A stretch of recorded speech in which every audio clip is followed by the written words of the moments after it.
I'm Claudia Catania, and you're listening to Playing on Air. You're about to hear Disney Fujikawa, a short play by Lloyd Suh. His plays include the Pulitzer Prize finalist for drama, The Far Country, and The Chinese Lady. Lloyd Suh is an active participant at Michi Writers Lab, the largest resident company of Asian American playwrights ever assembled. Disney Fujikawa's director is Ralph Peña, the current artistic director of Michi Theater Company. His recent directing credits include Microcrisis, Houseboy, and Macho Dancer, a musical. Born in Manila, he left the Philippines for the U.S. in 1984. Ralph helped found a theater group using vaudeville as a form of protest against the Marcos dictatorship. Playing Gyo Fujikawa is Michi Barall, an actor, playwright, and educator. As actor, she's performed in productions by America's most illustrious playwrights. As a writer, her project Drawing Lessons premiered at the Children's Theater Company in Minneapolis. As an educator, she's taught at Columbia University, NYU, MIT, and currently at Purchase College. We welcome Stephen Boyer to his 12th performance on POA. He did find time to originate the role of Jason/Tyrone in Broadway's Hand to God. That performance earned him a Tony Award nomination for Best Leading Man, and he continues to brighten Broadway with performances including Buddy in Kimberly Akimbo. On TV, he was Jerry Gorsh on Chicago Fire and Dwayne Reed beside John Lithgow in Trial and Error. And now, here's Disney Fujikawa by Lloyd Suh. Although I wouldn't be born for another few years, I somehow have vivid memories of the 1893 World's Fair. My father was a contractor who built many of the attractions. It was like a city of the world, and the world in a city. There were pavilions where you could learn about every part of civilization, a land of Russia, a miniature Holland next to Japanese, Polynesian, African exhibitions and cultural displays. There were games, performances, rides, demonstrations of new technologies, and most importantly, the entire city was focused on the future. Perhaps it's because I was not there that I can recall it so idealistically. It exists only in my imagination. And imagination, Miss Fujikawa, is the only perfect place there is it not? Yes, sir. Well, unless you're someone who imagines terrible things. I'm so pleased you reached out, a fellow artist from the old days. It's been too many years. Unkind years in general, but you appear as well as ever. I appear. I think I would like to build a city. Did you say a city? I think so. A city or a world like the 1893 World's Fair. But it won't just be a seasonal event, no. In fact, it will never close.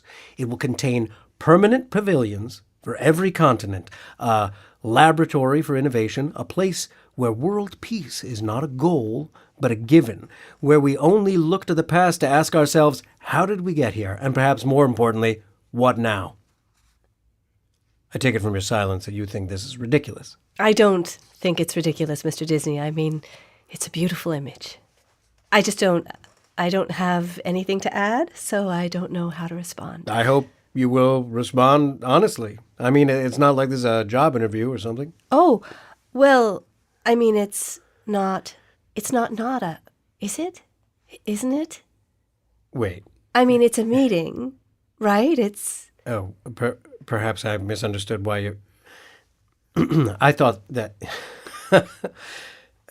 Let's start over? Let's. Miss Fujikawa, I'm glad to see you again. I'm grateful for the time. Thank you for agreeing to meet. I wasn't sure you'd remember me. Of course I remember. I remember everything. Memory. It helps us move forward. Yes. I understand you're at William Douglas McAdams. Since June of last year, yes. I assume you're doing well there, as you have in all your endeavors? The work is interesting, but I am open to considering other opportunities. And how do you like New York? I'm adjusting. Your family's here as well? No, sir. My family's in Rower, Arkansas. What? Yes. Grower, Arkansas. What are you? Wait, you don't mean The camps, sir. Oh dear. Of course. Pardon me. How terrible. How No, not at all, sir. I forget. You see, somehow I forgot because you're not. I mean, I think of you as Gyo. I think of Chenard and Fantasia. You're not a. I think of you as just a person, not a Japanese. I don't know how to respond to that. And I don't know how to apologize. Let's start over again. Gratefully.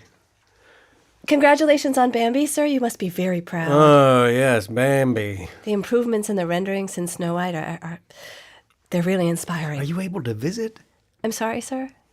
your family in Arkansas? It's unclear. I haven't for now. The rules are evolving. It's all very sudden.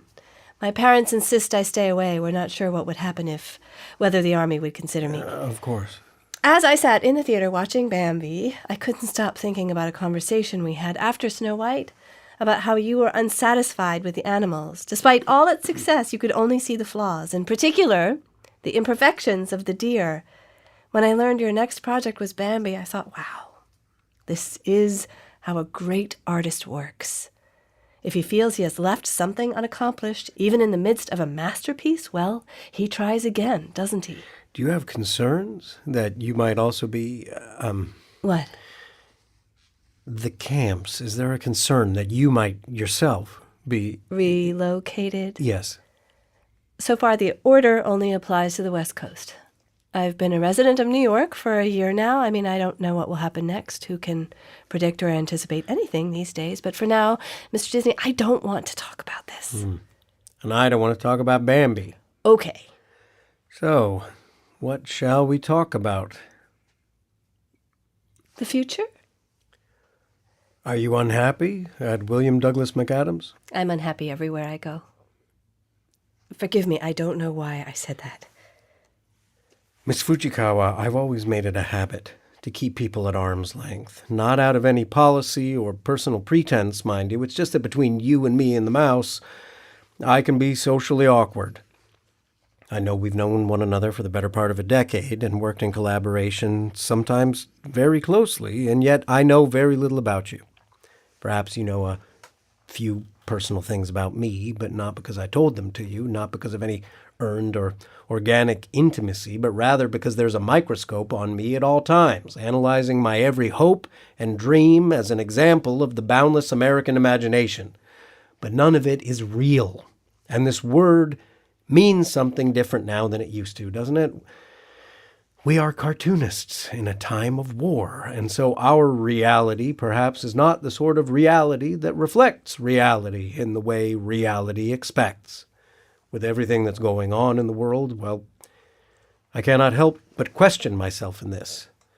I cannot help but ponder my regrets, where I may have previously been preoccupied with the renderings of animated deer, and in the case of Bambi, some ambivalence about how to best illustrate fire. I have now turned inward and wonder, how do I fix this other thing, this hole in myself, this hope for... what is it? To be understood in my life. And I know perhaps this is the war talking, but I cannot think on cartoons now, Miss Fujikawa. I have the urge instead to make a city, nay, a world that works better than the one we currently have. And Please stop. Dear God, thank you. Yes, I would rather like to stop. Thank you. Mr. Disney. What is this? Illustrations? Oh. No, not illustrations. A vision of the future.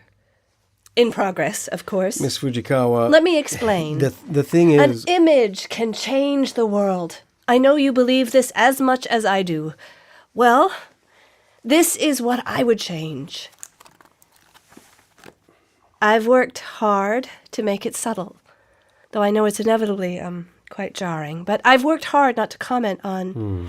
You'll see, you see, because that's how children are. Before they're not aware of the same in the same way, not at that age. Which is not to say there's always harmony. I've tried to include the whole spectrum of emotion, just as there's the whole spectrum of, yes, and so no matter what race the children are, they're together. They're doing the same. They each, yes, of course, I'll stop talking. I'll let you, yeah, yes.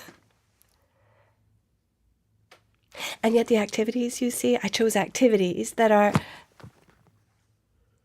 okay.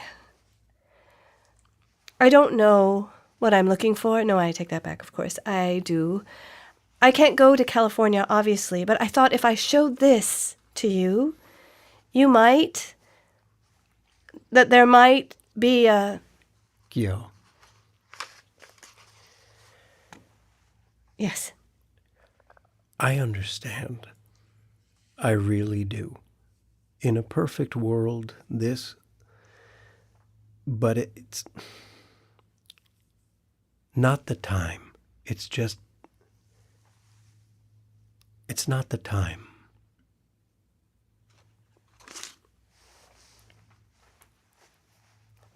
Thank you for meeting with me. That doesn't mean what you think it means. Please stay a moment.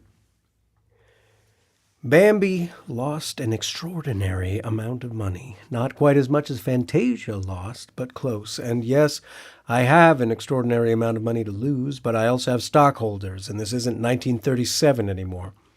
Look at the comic book racks at the drugstore, and you'll see even Superman's fighting Nazis and promoting personal sacrifice in the name of the flag. Our animation unit can't sustain any more of my whimsy.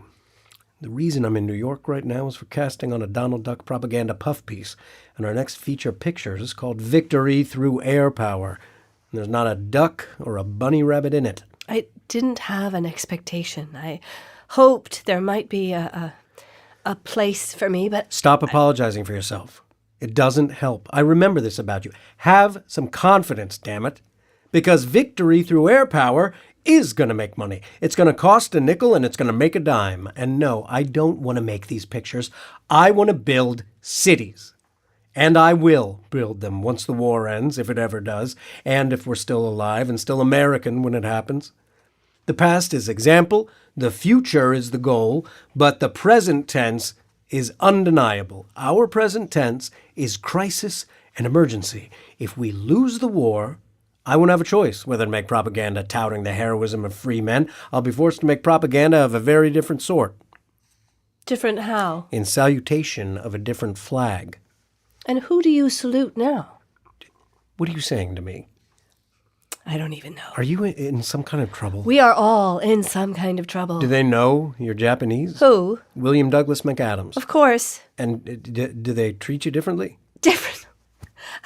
Well, I suppose, yes, they treat me differently than they used to, which was already different than the way they treated others. People on the street, in your neighborhood, do they... If they don't know, they find out. Have you been harassed? I have always been harassed. But if you're walking around in a store or at a party... I don't go to parties. Say someone somewhere asks, "Are you Japanese?" Typically, they ask passively. They say, "Are you Chinese?" But I understand they're using a process of elimination. What do you say? Sometimes I say, "Yes, I am Chinese." You do. If I suspect they'll learn the truth eventually, I tell them the truth. If I don't, I'll say I'm Chinese. In certain situations, I have been known to say I am in fact Anime Wong. No, you don't. Yes, I do. Anime Wong, the film star. Yes. And then what? Since the war started, I've probably signed a few dozen autographs. You know, that's terrible, right? I do. No, I mean it. You're an American. God damn it. When they ask you, you should say, "I'm an American." Don't you know that? Good God, woman, you must stand up for yourself. Don't lie about who you are. You must tell them. Proudly. Don't you know that? It's easy for you to say that, isn't it? Easy has nothing to do with it. It's a matter of pride. Don't. What? Don't do that. Don't. That's not fair, sir. It's not fair, and it's cruel. I don't understand. I know you don't understand. You could never understand. Not even after 1 million exhibitions and demonstrations on the people of the world. You can't understand. No, it's not fair. For a man like you to talk to me about pride. I have pride, but pride is not external. It's not a show. What would you have me do when someone asks with obvious intent who I am, when I know the answer is hateful to them? Shall I spend my whole damn life trying to educate every random, ignorant moron who wishes me harm? What cost is a pride like that? This morning, I was out for a walk with my friend's daughter. She is not even 2 years old, and white as a Disney princess. A man approaches, he spits on the sidewalk, and says, "Die, Jap bitch." I turn away to shield the baby from his anger, and he says he ought to take my baby and throw it in the river. And as he walks away, self-satisfied, I'm startled that my first reaction is to say, "But we are not near any river." My second reaction is for the child, even though she's not my child, and the child is not even Japanese. My heart breaks for her before it breaks for me. Because my heart is strong, Mr. Disney. I know who I am, even if the rest of the world does not. What good will it do to tell this brute I am an American? Is that what pride looks like? Is that what strength acts like? And yes, maybe sometimes I want the world to know that I am strong, know that I am proud. But why do I want that? Why? What do I want from you? Why am I here? What can you give me? Why do I ask you for things I don't even want? So no, I am not strong. I am not proud. I'm sitting here begging you. For what? To belong to a vision? Is that it? To have you validate my vision of the future. I mean, how pathetic that I would beg to live inside your stupid imagination that, yes, contains intoxicating beauty, but is always incapable of replicating what is real. What is real? Do you know? My sister sent me a letter. It says that even though they've lost everything, had to sell their home and every belonging they couldn't carry for pennies on the dollar, even though they traveled from California to Arkansas on a train with no seats and armed guards in every cabin, even though they're surrounded with barbed wire and sentry towers and forced to live 10 families to a bunker, they are trying to build a community, to make it like a city of their own with what they have left. Can you imagine? In your vast imagination, Mr. Disney, can you imagine a place like this?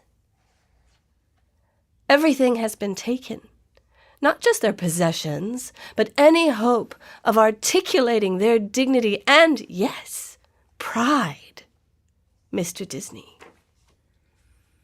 And yes, I have seen your propaganda since the war began. I have seen the cartoons and the renderings of Japanese with their buck teeth and tiny eyes and evil expressions. I understand. You think to build yourself up, you have to tear down your enemies first. I understand. That's what happens in war. But don't pretend you have pride about it. Don't tell me you don't think of me as Japanese, but instead as just a person. Because that tells me when you think of Japanese, you think of them somehow as not people. No, shut up. Don't try to justify or apologize. I don't want your apology. And I especially don't want you to explain yourself, because I already know what the explanation is. I've seen those images, and still I come looking to you, looking for you to help me somehow. And that shames me, that I would even want that I would think I need you for that. And yes, sometimes I hate the Japanese too. Sometimes I hate the Japanese for bombing Pearl Harbor, but to be perfectly honest, sometimes I understand where they were coming from. Because most of the time, I don't hate the Japanese, though I hate myself for being Japanese. I hate that part of me that's Japanese as much as you do, and the rest of the world does.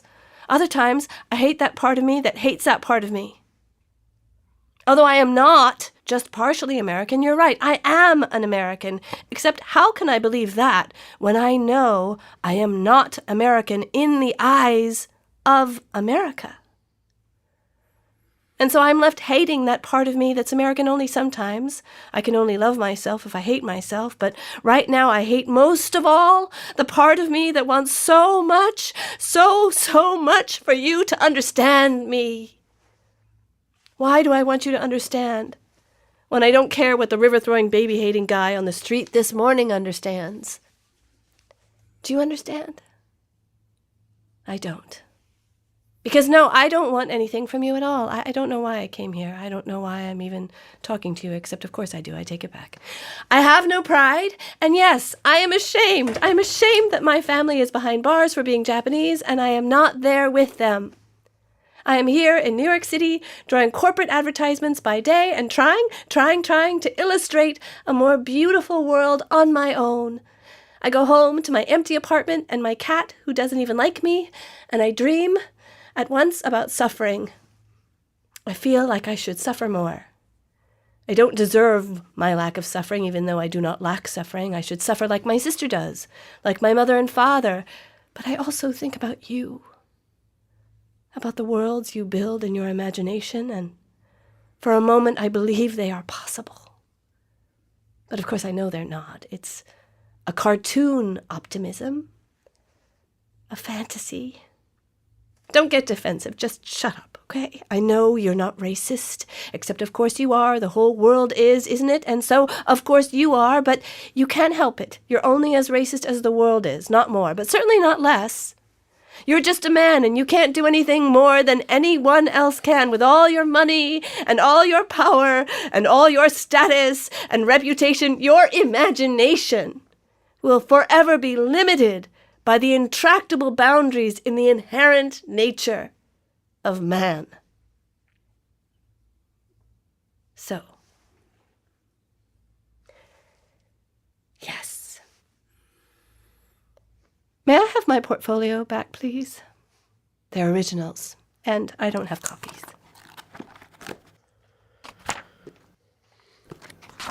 This one looks like me. I don't know which one you're looking at. Guess.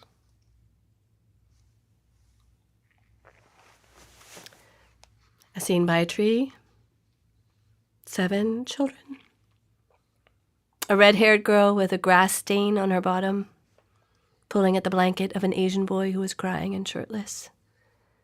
2 boys, one white, one black, splashing in the mud, and a blonde girl watching and clapping. Another boy, also black, swinging on a tire swing. The 7th kid is the one you think looks like you. His back is turned, looking off in the distance, like he's unsatisfied with what's there and wants to see beyond the hill.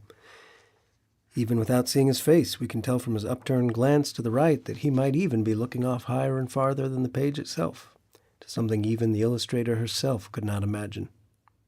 Yeah, that one. Nope, different kid. Liar. I was looking at the mean red-haired girl, trying to take the blanket from the Asian boy. No, you weren't. I sincerely was. Nope. Okay, fine, you're right, I wasn't. You were looking at the dreamer. I was looking at the dreamer. I'd like to see what his face looks like. It looks kind of messed up, honestly. His eyes are kind of bulgy and incongruous. Also, he's very pasty. And he's got like a weird skinny mustache. Poor kid. No, he's got it all right. No one's trying to take his blanket. He's very sensitive, though. He should have some pride. He should pay attention to the other kids, maybe, too. Although it would help if they were doing something more interesting. They're just kids. Yeah. They got time. Maybe they'll figure it out. Here's hoping. You just heard Disney Fujikawa, written by Lloyd Suh and directed by Ralph Peña. It featured Michi Barall as Gyo Fujikawa and Stephen Boyer as Walt Disney. Hi, my name is Michi Barall, and I play Gyo Fujikawa. Hi, I'm Lloyd Suh, and I'm the playwright. I'm Ralph Peña, and I'm the director. I'm Stephen Boyer, and I play Walt Disney. Great, thanks. Welcome all. Lloyd Suh, do you remember when and how you came upon the premise for this play? Yeah, I do. Like most good things, it was a convergence of multiple things at once. I went and looked back just now. I started writing this play in the middle of November 2016. So it was like weeks or maybe even less than 2 weeks after the election of 2016. And I'm trying to remember exactly when this other impulse started, but I had been very aware and kind of newly aware of the work of Gyo Fujikawa. At that point in 2016, I had my third kid, and so I was reading a lot of children's literature, and a lot of this stuff is things that, I was raised by first-generation immigrants from Korea, so I wasn't, they didn't have the kind of knowledge of children's literature, so stuff that was geared towards very young, like babies, never crossed my mind. I was never exposed to that stuff until I had my own kids. And then I was just so struck by these images. They're just so powerful, so beautiful, so adorable. And I had been thinking about her for a while. And in reading about her, I'd learned about her experiences and interactions with Walt Disney. And those are things that had been sitting in my mind for quite a while.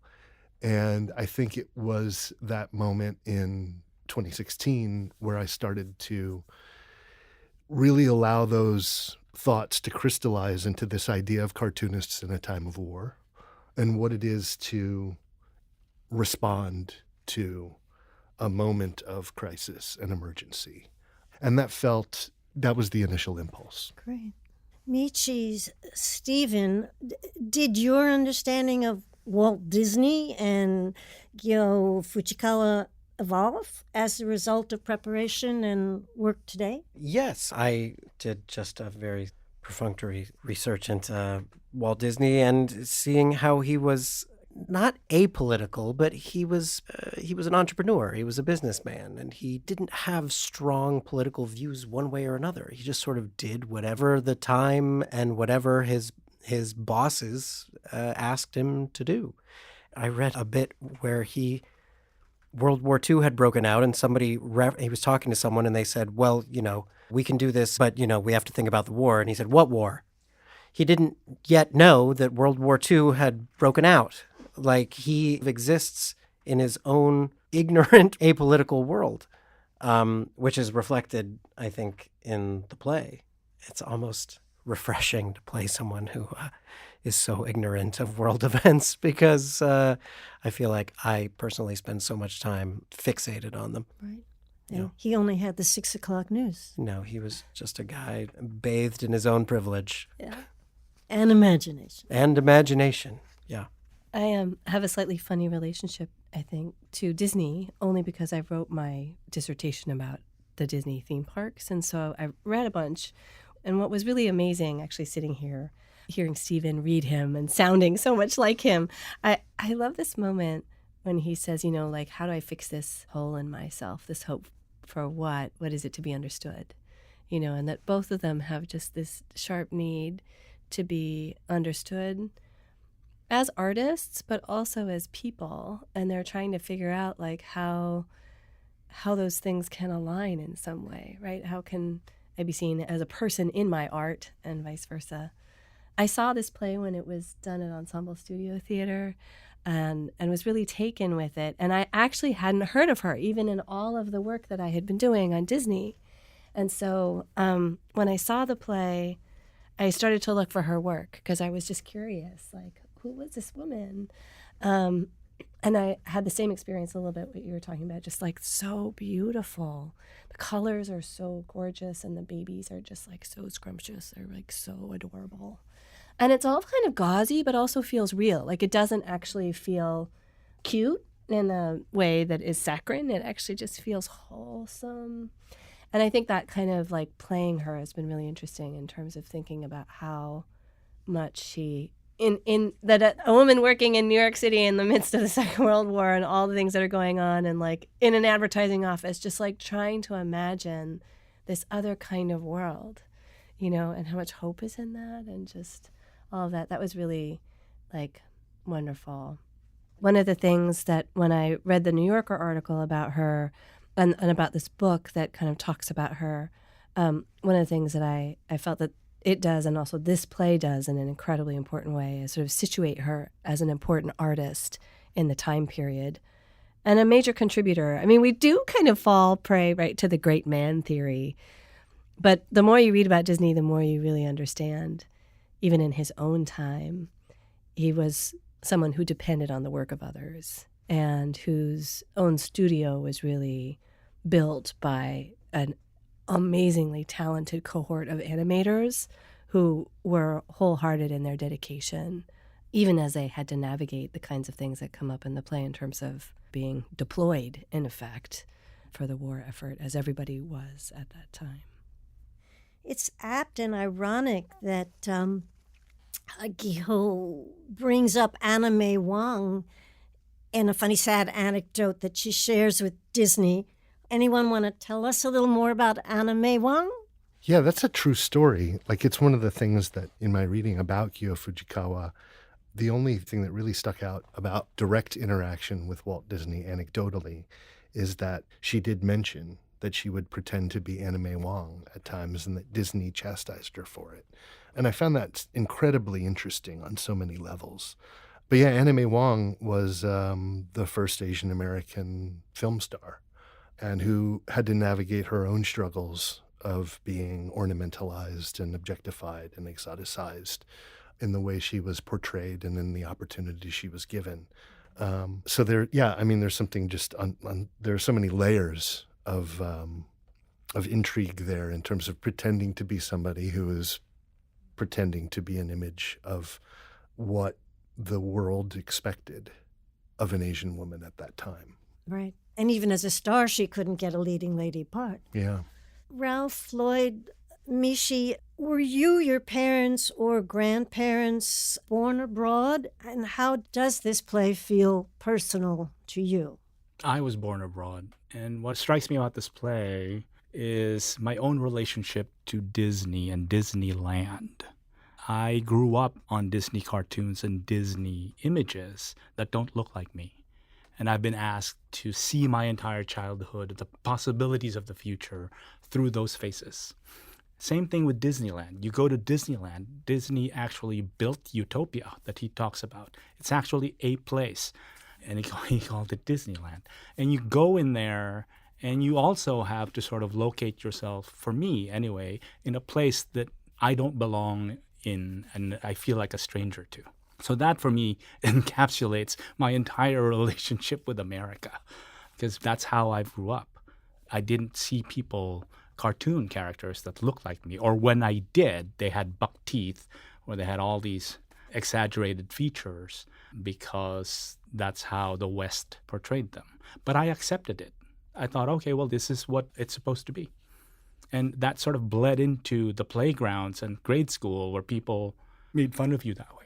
So I'm Nisei, which is second generation Japanese, Canadian in a sense, but not really. So I think, like a lot of Asian Americans, it depends on what you were responding to, whether it was in immigration history, or policy, which is to say, like in 1965, there's a huge wave of immigrants who come from Asia. And my mom was part of that post-65 wave. So she wasn't in Canada at the time of the internment. Japanese Canadians were interned just as much as Japanese Americans were, mostly in the interior provinces. So for me, I think the first encounter I had with that history was actually not until I read a book.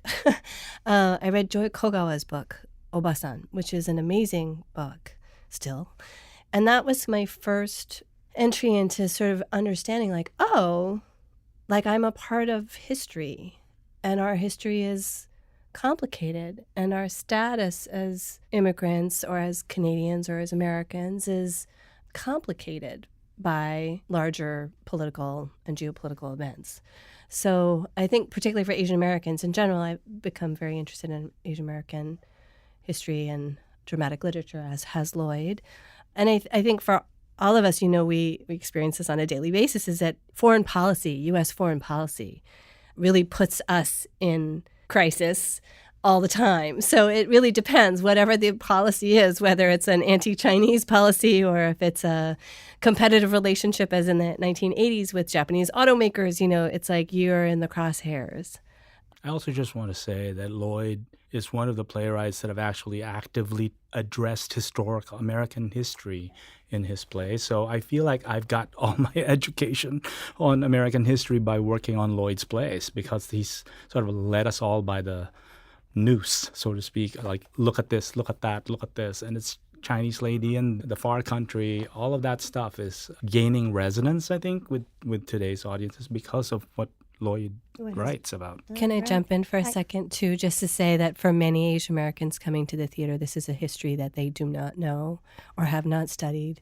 It's not studied in high schools. It's so important as an experience for them to be able to go to the theater and see his plays. How important is the history of Asian Americans to your work as an artist? Well, this play happened firmly in the midst of what ended up being like a 10-year period where I was working a great deal in these underexamined moments in Asian American history. And it was very much an involuntary impulse. Like, as I was doing it, I wasn't sort of consciously I'm writing about history.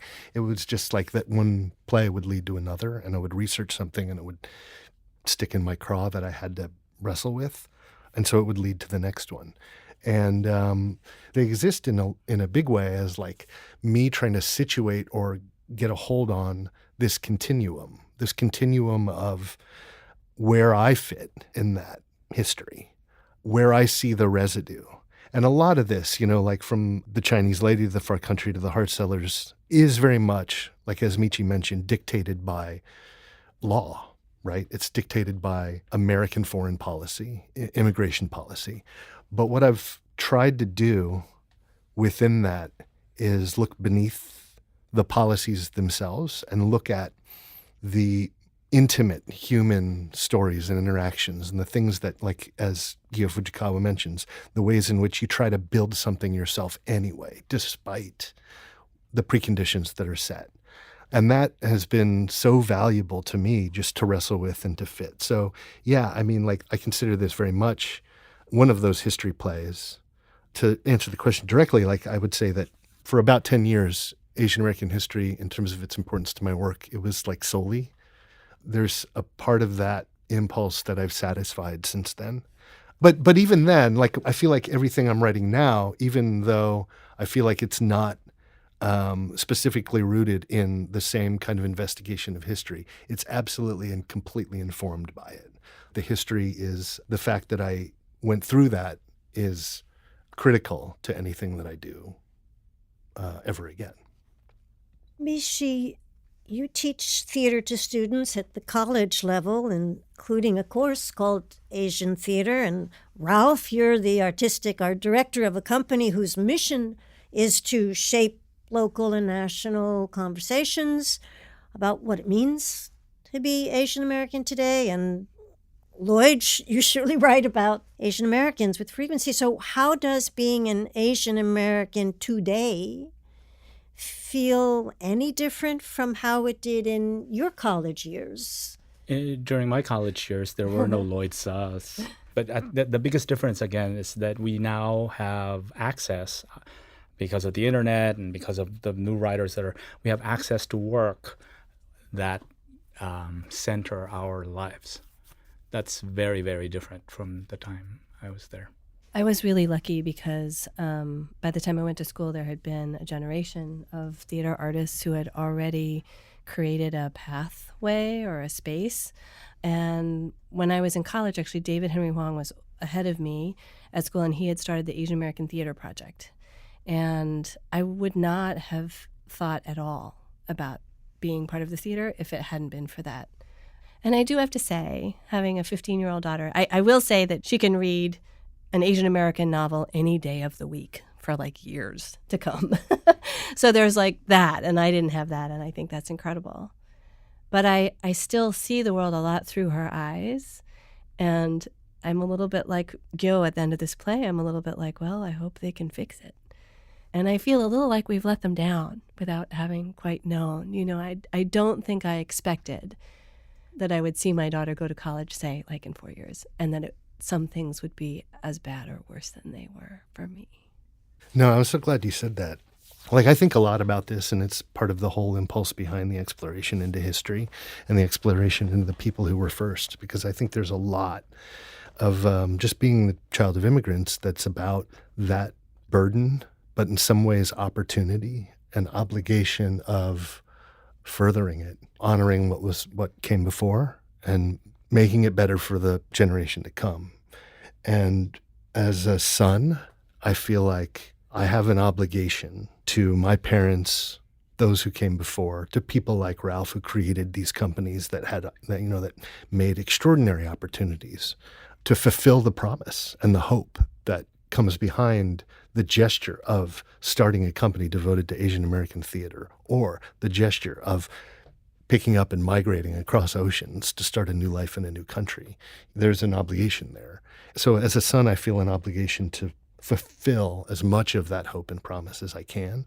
But also as a parent, I feel an obligation to do enough things to prepare my children for the world, but also to try and do as much as I can to prepare the world for my children, in the sense that we should be jealous of them. Like my wife has a cousin in her 20s who said to her at one time, "I feel so sorry for you because when you were growing up, it wasn't cool to be Asian."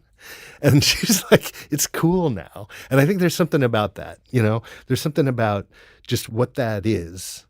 And sure, she can feel sorry for us. And I can feel sorry for the generations who had way less than I did in college.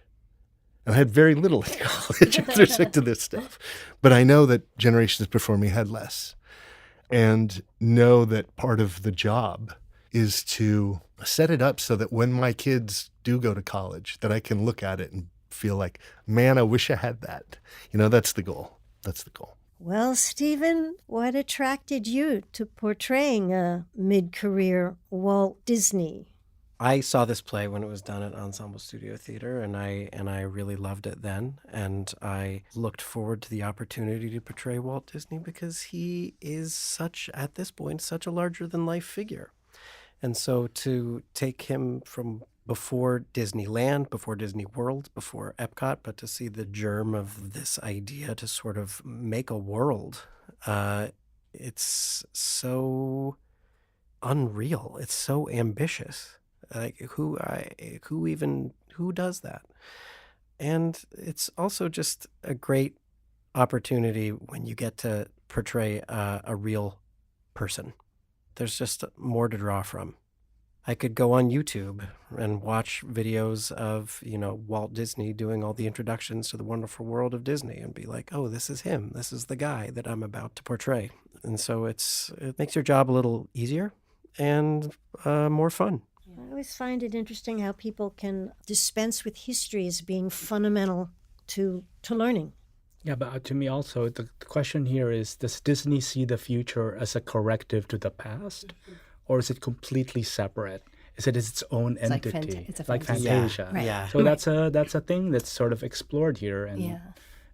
Well, I want to thank you all for your thoughts and your talent and being here. It's been a pleasure. Thank you so much. Thank you. You've been listening to Playing on Air, great American short audio plays with great American artists. Theme and play music by Tom Cochan. Recording and sound design, John Kilgore. Playing on Air is distributed by PRX, Public Radio Exchange, and available on our podcast, Playing on Air. Or you can stream performances from our website, playingonair.org. I'm your host, Claudia Catania, the founder and artistic director of Playing on Air. Thanks for listening.